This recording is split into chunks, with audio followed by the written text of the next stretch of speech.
궁핍한 자의 생명을 구원하며 그들의 생명을 악박과 강포에서 구원하리니 그들의 피가 그의 눈 앞에서 존귀히 여김을 받으리로다. 그들이 생존하여 스바의 금을 그에게 드리며 사람들이 그를 위하여 항상 기도하고 종일 찬송하리로다. 산꼭대기의 땅에도 곡식이 풍성하고 그것의 열매가 레바논같이 흔들리며 성에 있는 자기 땅의 풀같이 왕성하리로다. 그의 이름이 영구하며 그의 이름이 해와 같이 장구하리로다. 사람들이 그로 말미암아 복을 받으리니 모든 민족이 다 그를 복되다 하리로다. 홀로 기이한 일들을 행하시는 여호와 하나님 곧 이스라엘의 하나님을 찬송하며 그 영화로운 이름을 영원히 찬송할지어다. 온 땅에 그의 영광이 충만할지어다. 아멘 아멘. 이새의 아들 다윗의 기도가 끝나니라. 아멘. 기도하시겠습니다. 하나님 아버지, 주일을 맞이하여 우리가 이렇게 주님 존전에 오후 예배로 올려드립니다. 우리의 심령이 어떠하든지 우리의 형편이 어떠하든지 우리는 하나님을 찬양하고 예배하오니 하나님 아버지, 우리의 찬양과 예배와 감사를 받아 주시옵시고 우리의 심령을 하나님께서 위로하시고 평강을 주시고 은혜를 더하시며 하나님께서 참으로 우리를 통하여 영광 받으시기를 원합니다. 오늘도 우리가 말씀 앞에 섰사오니 이 말씀이 우리의 생명이 되고 힘이 되고 권세가 되고 권세가 되게 하여 주시옵소서. 권능이 되게 하여 주시옵소서. 하나님의 크신 능력으로 우리를 덮으셔서 이 악한 세상 가운데서 오늘도 우리를 넘어뜨리고 실족시키고자 하는 모든 악한 일로부터 승리하게 하여 주시옵소서. 감사드리오며 예수 그리스도 이름으로 기도드리옵나이다. 아멘.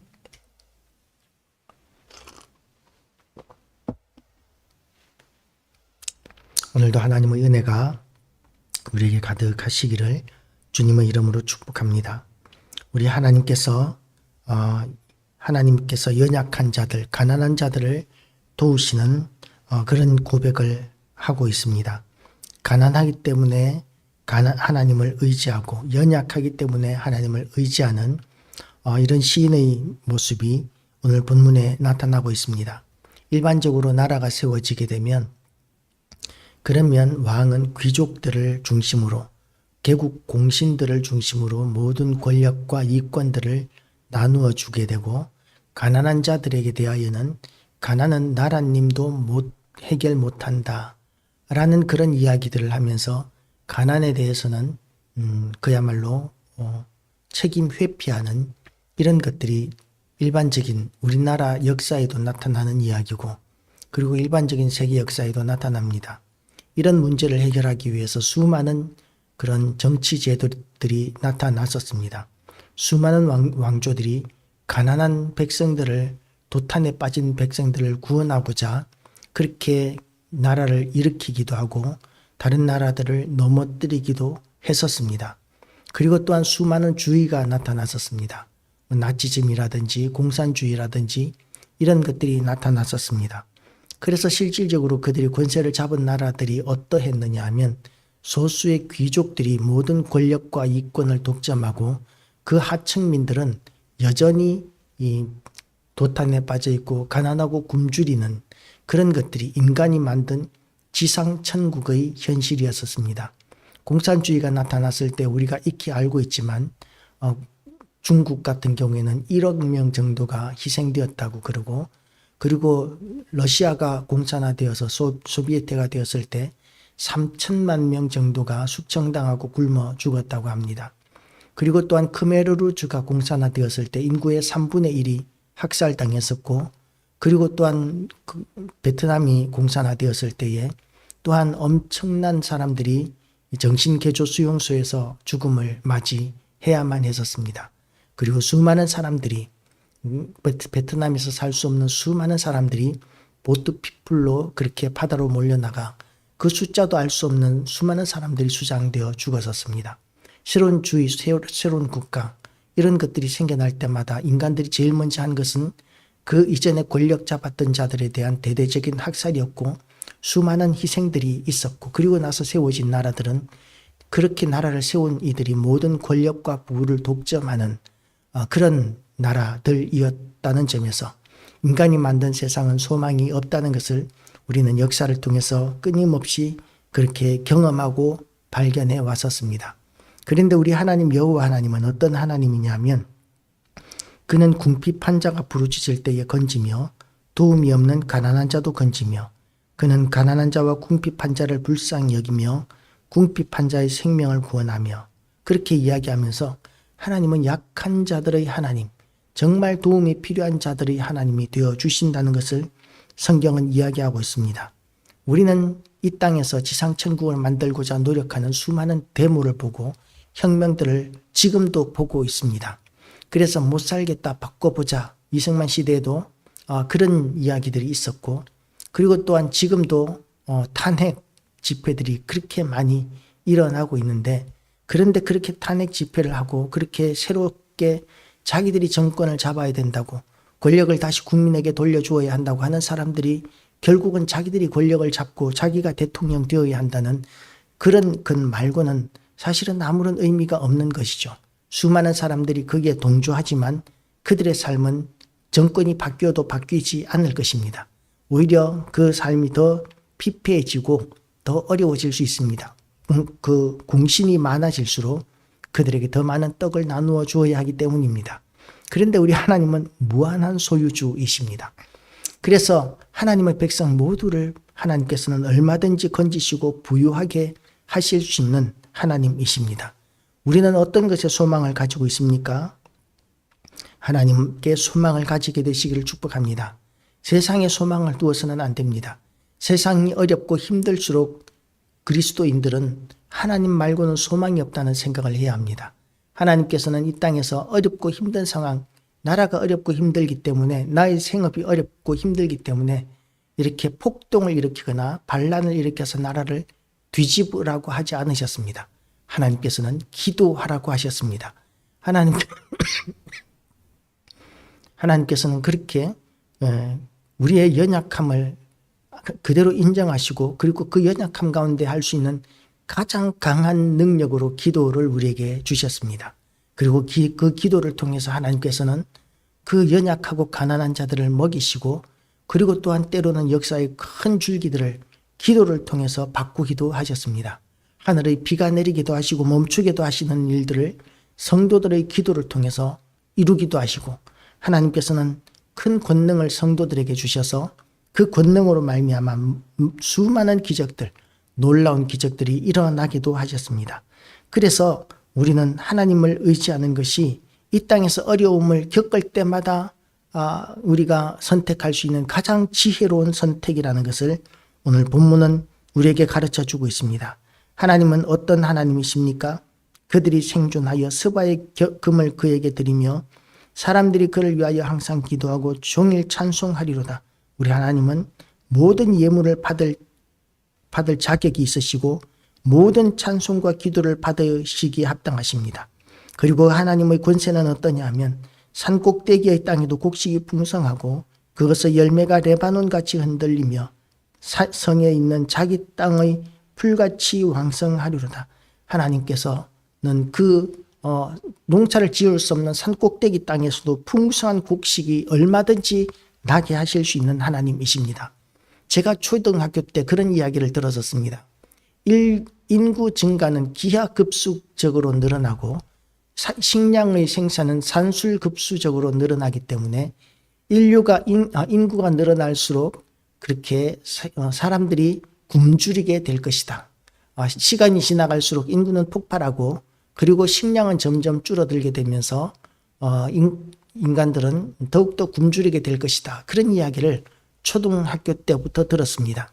실질적으로 식량 생산에는 땅을 개간하고 그리고 농사를 지어야 한다는 점에서 상당히 그 증가 속도가 느릴 수밖에 없다고 생각했었습니다. 그런데 획기적인 혁명이 일어났었습니다. 식량 생산에 있어서 획기적인 그야말로 모든 인류를 먹여 살릴 수 있는 획기적인 농사 기술들이 생겨나게 되었는데 그게 뭐냐 하면 질소 비료의 생산입니다. 지구 대기권의 70%가 질소이지만 식물은 그 질소를 제대로 이용할 수가 없습니다.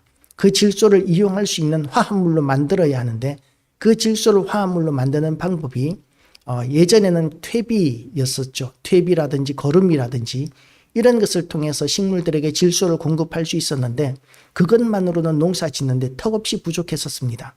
그런데 기술이 발달하면서 공기 중의 그 질소를 그 화학 결합을 시켜서 식물들에게 필요한 질소를 공급할 수 있는 그런 비료를 얼마든지 만들어낼 수 있는 시대가 되었습니다. 그래서 식량의 생산이 산술급수적으로 늘어나는 것이 아니라 모든 인류를 얼마든지 먹여 살릴 수 있는 그런 충분한 식량을 생산해낼 수 있는 그런 비료가 만들어지게 되고 그러면서 식량 문제가 해결되었습니다.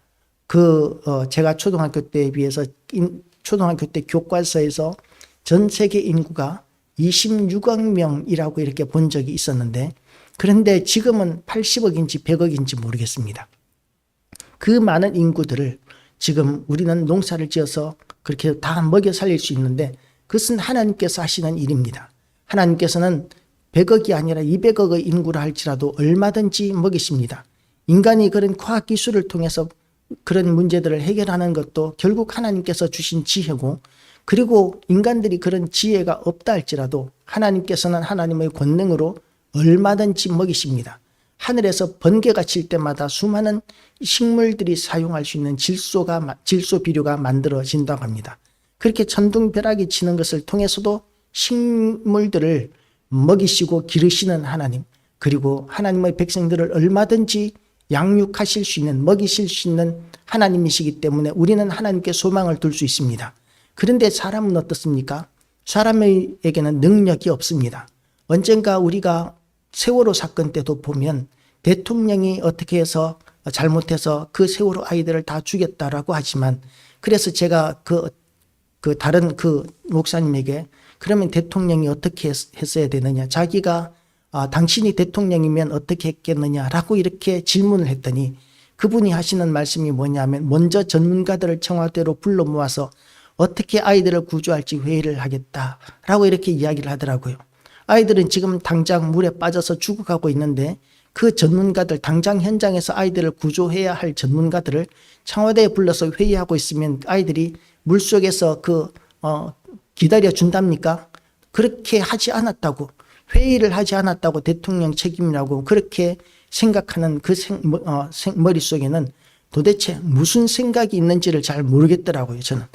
그래서 제가 그렇게 이야기했습니다. 그런 일을 할 수 있다면 지금 물속에 빠져있는 세월호 건져내는 사람 대통령으로 하면 되지 않겠느냐. 왜 대통령이 못하느냐 그랬더니 대통령이면 해야 된다는 거예요. 그러면 잘 됐다. 세월호 건지는 저 구조선, 부양선, 크레인 저거 철수시켜버리고 엄청나게 비싸다 그러는데 그거 철수시켜버리고 그 건져내는 사람 대통령 시키자 그랬더니 그러니까 또 말을 바꾸더라고요. 그전 대통령은 못했기 때문에 쫓겨나야 되고 그 다음 대통령 될 사람은 이제 그런 장비들을 불러서 건져내야 되고 도대체 말이 이때 다르고 그때 달라지는 이런 모습들을 보면서 그게 사람의 한계다라는 것을 저는 생각을 했었습니다. 사람에게는 그런 능력의 한계가 있습니다. 아무리 대통령이라 할지라도 신이 아닌 이상은 그런 절박한 문제에 부딪혔을 때 우리가 해결할 수 있는 능력의 한계가 있습니다. 코로나가 이렇게 유행을 했을 때도 마찬가지였고 그리고 또한 어떤 대형 건물에 화재가 나서 찜질방에 화재가 나서 수많은 사람들이 불에 타 죽었을 때도 그리고 요양병원에 불이 나서 수많은 사람이 불에 타 죽었을 때도 내가 지지하는 사람이 대통령일 때는 별 문제 아니고 그건 사고일 뿐이고 내가 지지하지 않는 사람이 대통령일 때는 그건 대통령의 책임으로 여기는 그것밖에는 사람들이 할 수 있는 것이 없습니다. 그런데 이 모든 상황 가운데서 우리를 건지고 인도하실 수 있는 분은 하나님, 여호와 하나님만이 우리를 얼마든지 건지시고 구원하십니다. 아무리 산불이 크게 붙었어도 하나님께서 비를 한번 내리기만 하시면 그 거대한 산불, 인간이 도저히 꺼뜨릴 수 없는 산불이라도 단숨에 꺼뜨릴 수 있는 하나님이시고 아무리 풍성한 밀림이라 할지라도 하나님께서 그곳에 비를 내리지 아니하시면 사막으로 순식간에 만들어 버리실 수 있는 분이 우리 하나님이십니다. 우리 하나님은 전능하신 하나님이신데 지구에서만 그런 전능하신 것이 아니라 온 우주를 살피시고 창조하신 하나님. 그래서 우리가 가난할지라도 연약할지라도 우리는 하나님을 의지하고 바라보아야 합니다. 그리고 하나님께서 여기까지 우리를 도우셨기 때문에 앞으로도 우리를 도우실 것이라는 그런 믿음으로 우리는 하나님을 찬양해야 합니다. 다윗은 그런 사람이었었습니다. 어려울 때라고 해서 하나님을 원망하거나 불평하거나 불신하는 것이 아니라 언제나 하나님 앞에 기도하고 하나님을 찬양하고 하나님 앞에 예배하는 사람이었고, 기도를 했으면 그러면 그 기도한 것을 하나님께서 어떤 방편으로든지 이루신다는 믿음을 가지고 그리고 감사하는 사람이었었습니다. 우리의 형편들도 연약한 가운데 있는 성도들 얼마든지 있습니다. 아니, 모든 성도들이 또한 모든 교회들이 어려움 가운데 있습니다. 어려움이 없는 교회는 하나도 없습니다. 그러나 그럼에도 불구하고 우리는 하나님을 찬양하고 감사하고 예배하라고 명령하십니다. 하나님께서 우리를 언제나 눈동자와 같이 지키고 계시다는 그 믿음을 우리는 놓아서는 안 됩니다. 우리는 우리의 하나님, 우리를 도우시는 하나님께 찬양과 경배와 영광을 돌려드리고, 그리고 우리의 믿음을 끝까지 지켜나가면서 하나님이 주시는 평강을 누리게 되시기를 주님의 이름으로 축복합니다. 기도하시겠습니다. 하나님 아버지, 참으로 우리의 연약함 가운데서 우리는 하나님을 의지할 수밖에 없음을 고백합니다. 하나님 아버지, 인간에게는 한계가 있어서 우리가 의지하고 기대할 수 있는 그런 권세는 아무데도 없음을 고백합니다. 하나님 아버지, 우리가 사람을 의지하지 않고 환경을 의지하지 않고 오직 여호와 하나님만 의지하고 바라게 하여 주시옵소서. 오늘도 우리를 도우시고 인도하시는 하나님, 우리에게 평강을 주시고 은혜를 주시는 하나님께 찬양과 경배와 영광을 돌려드리오며 예수 그리스도 이름으로 기도드리옵나이다. 아멘.